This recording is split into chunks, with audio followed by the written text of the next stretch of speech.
गांव के एक कोने में बसी एक छोटी सी बस्ती में एक व्यक्ति रामशरण अपनी बेटी राधा के साथ रहता था। उसकी पत्नी का देहांत राधा के जन्म के कुछ सालों बाद ही हो गया था। रामशरण ने अपनी बेटी को बहुत प्यार से पाला, लेकिन समाज के दबाव और अकेलेपन की वजह से उसने दूसरी शादी करने का फैसला किया। उसकी दूसरी पत्नी सुनीता एक गरीब परिवार से थी और उसके खुद के कोई बच्चे नहीं थे। शादी के बाद रामशरण को लगा कि अब घर में खुशहाली आ जाएगी, लेकिन समय के साथ स्थितियां बदलने लगीं। शुरुआत में सुनीता ने राधा को अपनाने की बहुत कोशिश की, लेकिन उसकी सख्ती और राधा की मासूमियत के बीच तालमेल नहीं बैठ सका।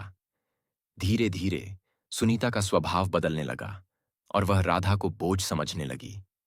राधा का बचपन अब कठिनाइयों से भर गया। सुनीता उसे पढ़ाई के बजाय घर के कामों में लगा देती, अच्छे कपड़े पहनने नहीं देती और छोटी छोटी बातों पर डांटती। रामशरण यह सब देखकर दुखी होता, लेकिन सुनीता से कुछ कहने की हिम्मत नहीं जुटा पाता। एक दिन गांव के मंदिर में एक बड़ा आयोजन था। सभी बच्चे नए कपड़े पहनकर जा रहे थे, लेकिन राधा के पास पहनने के लिए अच्छे कपड़े नहीं थे। जब उसने अपनी सौतेली मां से पूछा, तो सुनीता ने उसे डांटकर भगा दिया। राधा बहुत उदास हुई और अकेले मंदिर चली गई। वहां गांव के मुखिया की पत्नी सरोज देवी ने उसकी हालत देखी और उसे अपने पास बुलाया।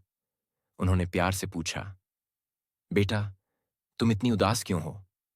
राधा की आंखों में आंसू आ गए और उसने अपनी सौतेली मां की सारी बातें बता दीं। सरोज देवी ने उसी समय गांव के सभी लोगों को इकट्ठा किया और रामशरण को भी बुलाया।